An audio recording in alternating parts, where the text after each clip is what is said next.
ఏపీలోని మన్యం, అల్లూరి, ఏలూరు జిల్లాలో ఇవాళ కూడా మోస్తారు వర్షాలు కురిసే అవకాశం ఉందని రాష్ట్ర విపత్తు నిర్వహణ సంస్థ తెలిపింది. కాకినాడ, కోనసీమ, తూర్పుగోదావరి జిల్లా, పశ్చిమ గోదావరి జిల్లా, కృష్ణా, ఎన్టీఆర్, గుంటూరు, బాపట్ల, పల్నాడు, ప్రకాశం, నంద్యాల, కర్నూలు జిల్లాలో తేలికపాటి వానలు పడే ఛాన్స్ ఉందని పేర్కొంది. కాగా రాష్ట్రంలో వారం రోజులుగా వర్షాలు పడుతూనే ఉన్నాయి.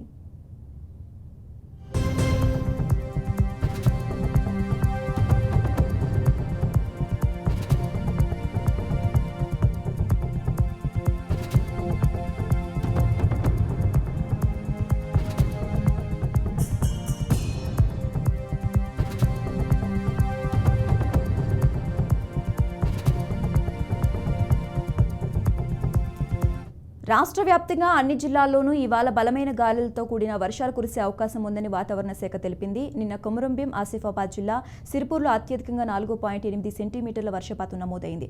ప్రస్తుతం హైదరాబాద్తో పాటు పలు ప్రాంతాల్లో చిరుజల్లులు కురుస్తున్నాయి.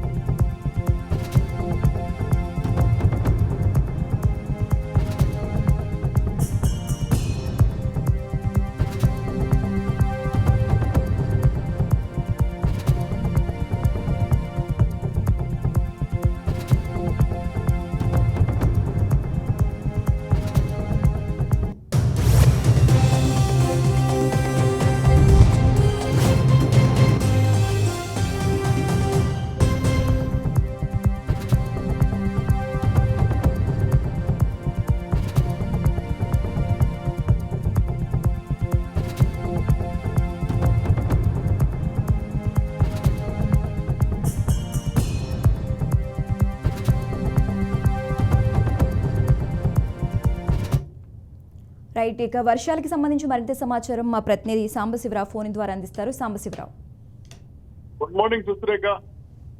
ఉమ్మడి తూర్పు గోదావరి జిల్లా వ్యాప్తంగా పూర్తిగా వరదలు మునిగిపోయిందని చెప్పని గత 10 రోజులుగా ఎడతెరిపి లేకుండా కురుస్తున్న వర్షాల ప్రభావంతో మొత్తం జిల్లా వరద నీటిలోనే ఉంది. అయితే 2 రోజుల నుంచి వర్షాలు తెరిపినిచ్చినప్పటికీ గురువారం సాయంత్రం నుంచి తిరిగి పూర్తిగా ఆకాశం మేఘవృతమైంది. ఎక్కడెక్కడ చిరుజల్లులు పడుతున్నాయి. ఈ రోజు ఉదయం కూడా పలు చోట్ల చిరుజల్లులు పడిన నేపథ్యం ఉంది.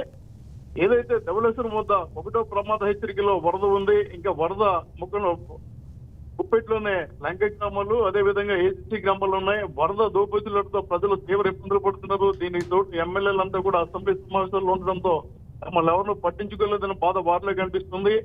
వరద గోదావరి మరింత ఉగ్రరూపాన్ని దాల్చే అవకాశం ఉందని విపత్తుల నిర్వహణ సంస్థ కూడా ప్రకటించడం జరిగింది. ఇప్పటికే జలదిగ్బంధంలోనే లంక గ్రామాల్లో ఉన్నాయి. 2 రోజులుగా వరద గోదావరి దోపుజలాడుతుండటంతో అటు ఏజెన్సీ, ఇటు దిగునున్న దాదాపు 100కు పైగా గ్రామాలు జలదిగ్బంధంలో కుండిపోతున్నాయి. గ్రామాలకు బాహ్య ప్రపంచంతో సంబంధాలు తీసిపోయాయని చెప్పాలి. అదేవిధంగా మరబోట్ల సహాయంతోనే పలు గ్రామాల్లో రాకపోకలు సాగుతున్నాయి. విద్యుత్ సరఫరా నిలిచిపోయింది. ఇలాంటి నేపథ్యంలో మరో 3 రోజుల పాటు వర్షాలు పడే అవకాశం ఉందని విపత్తుల నిర్వహణ సంస్థ చెప్పడంతో ప్రజలు భయం గుప్పెట్లో బతుకుతున్నారు. ఎక్కడ చూసినా ముఖ్యంగా అటు కోనసీమకు కానీ, ఇటు ఏజెన్సీ ప్రాంతాల్లో కానీ పూర్తిగా ప్రజలు భయాందోళనలో ఉన్నారు. కరెంటు తీస్తారు, రాత్రిలో పాములు వస్తాయన్న బాధ కూడా వారిలో కనపడుతుంది.